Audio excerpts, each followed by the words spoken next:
성추행으로 피소된, 이제 기소가 된, 고발이 된 직후에 극단적 선택을 한 박원순 전 서울시장. 이제 3년 됐습니다. 스스로 목숨을 끊은 지. 근데 박원순을 옹호하는 다큐멘터리가 다다음 달에 올여름에 개봉할 예정입니다. 피해자에 대한 2차 가해다. 그 수행비서였던 여성에 대한 2차 가해다. 다큐멘터리 제작위원회 이름이 박원순을 믿는 사람들. 우리는 박원순을 믿는다. 박원순은 옳은 사람이었고 착한 사람이었고 성폭력을 저지른 적이 없는 사람이었고 뭐 기타 등등 이런 얘기겠지요. 이 다큐멘터리 영화 포스터가 공개가 됐습니다. 보여주십시오.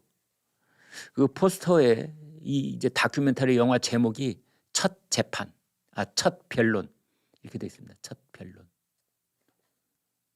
그다음에 이제 박원순 전 시장이 뭔가 수첩입니까 서류입니까 이렇게 보고 있는 거고, 저런 영화 포스터가 이제 개봉이 됐는데요.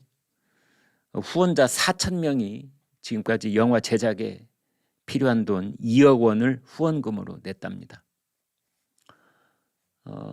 저기 지금 붉은 글씨로 여러분 그 화면에 잘 안 보일 수가 있겠는데요. 뭐라고 써 있냐면은 세상을 변호했던 사람.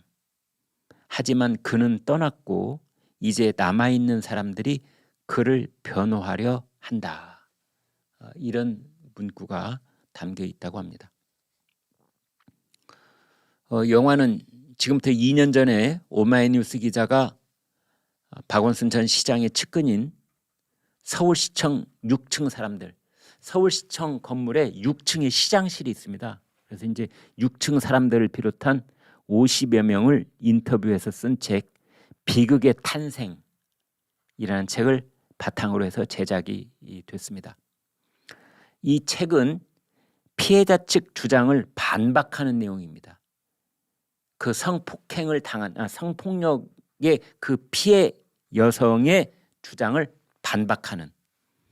그래서 이제 그 당시에도 2차 가해 논란이 불거졌는데 이 다큐멘터리 예고편이 나와 있습니다. 거기에 보면은 이제 박원순 전 시장의 측근들이 나와서 성폭력 사실을 부인하는 이제 그런 내용의 인터뷰가 이어집니다.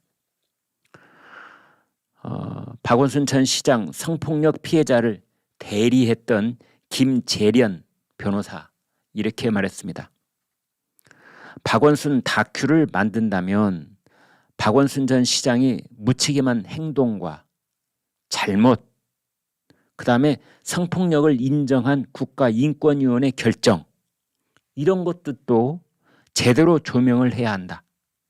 다큐를 통해서 왜곡된 내용이 전파된다면 이로 인한 피해자의 정신적 고통에 대한 배상이 있어야 할 것이다. 이렇게 말을 했습니다.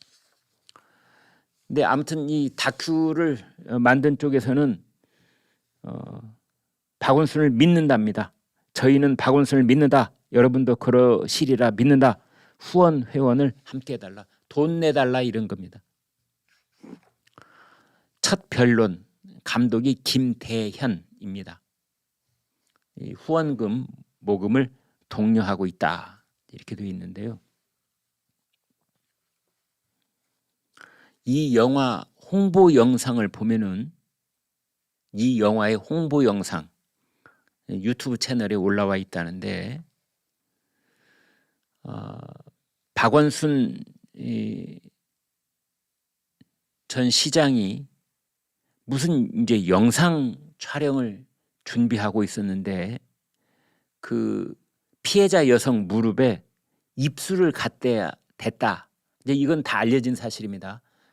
그 수행비서 그 여성의 무릎에다가 입술을 갖다 댔다. 이제 이런 겁니다. 그러면서 호 이렇게 소리를 냈다는 거죠. 그런데 여기에 대해서 이제 뭐라고 하고 있느냐? 시장이 자발적으로 그렇게 한 것이 아니라 여성 쪽에서 먼저 박원순 시장에게 시장님 저 무릎 다쳤어요. 호해 주세요. 라고 했다는 겁니다. 그러니까 이 여성이 박원순에게 사랑해요 시장님 이라는 문자를 보내는가 하면 또 박원순 시장에게 시장님 저 무릎 다쳤어요. 호해 주세요. 라고 먼저, 이것은 속된 말로 먼저 뭐를 이렇게 흔들었다 이런 거죠. 먼저 유혹을 했다 그런 뜻이죠. 그런데 인권위원회 결정문을 보면은 그러나 당시 함께 촬영 준비를 했던 사람들은 그런 말이 있었는가 아무도 기억하지 못했다. 지금 이렇게 반박을 하고 있습니다.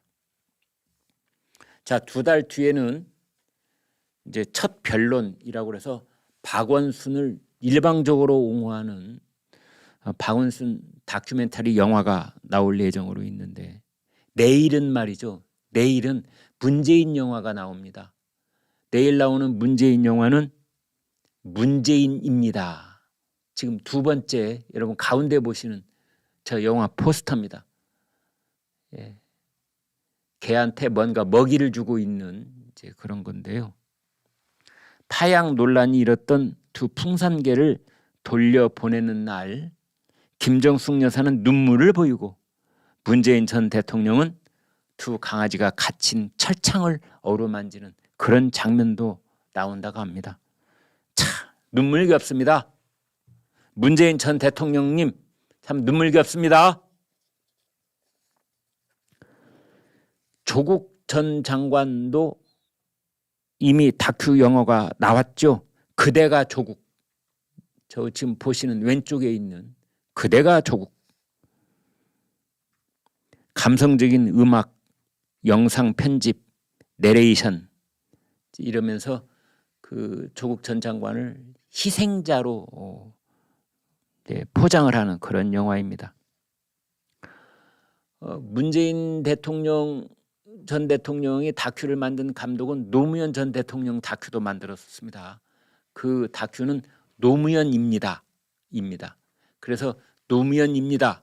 그다음에 이제 문재인입니다. 이렇게 만드는 것이죠.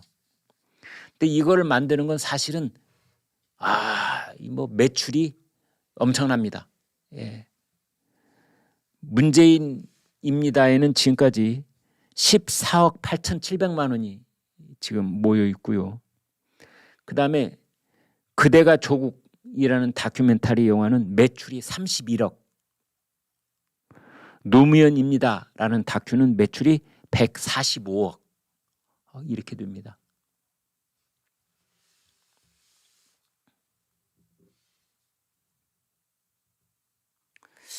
이런 다큐멘터리 영화들, 국민적 지탄을 받았던 인물들을 이렇게 한껏 포장하고 미화해서 다시 다큐멘터리로 내놓는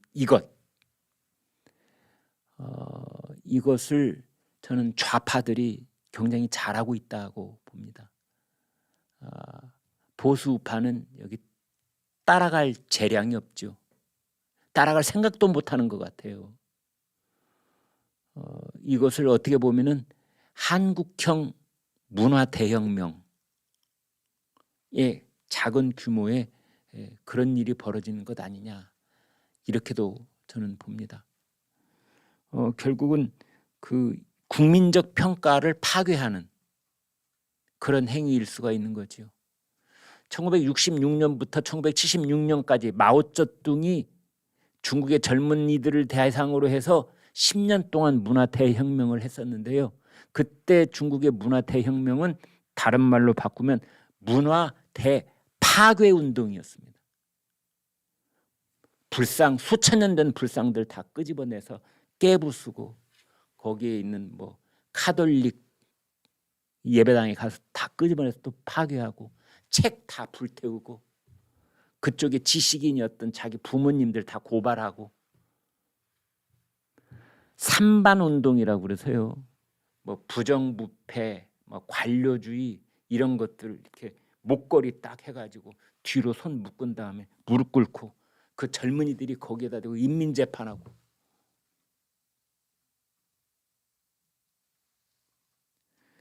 이런 것들의 그 본질은 어디에 있느냐? 본질은 어디에 있느냐? 그렇습니다. 모택동이 궁지에 몰리는 것을 헤쳐나오기 위한 권력투쟁입니다. 문화라는 것으로 포장을 했을 뿐 권력투쟁인 겁니다. 좌파 진영에서 이런 다큐멘터리를 지칠 줄 모르고 계속 만드는 그 근본적인 이유는 뭐냐? 돈이 벌리기 때문인 것도 하나 있고 또 하나는 그것 또한 좌파들의 권력투쟁인 겁니다. 권력투쟁의 큰 방편 중에 하나로 문화운동을 하고 있는 겁니다. 그 중에 하나로 영화를 만들고 있는 겁니다. 이걸 어떻게든지 대항해야 되는 보수 우파 쪽에는 아무런 생각이 없는 것 같습니다.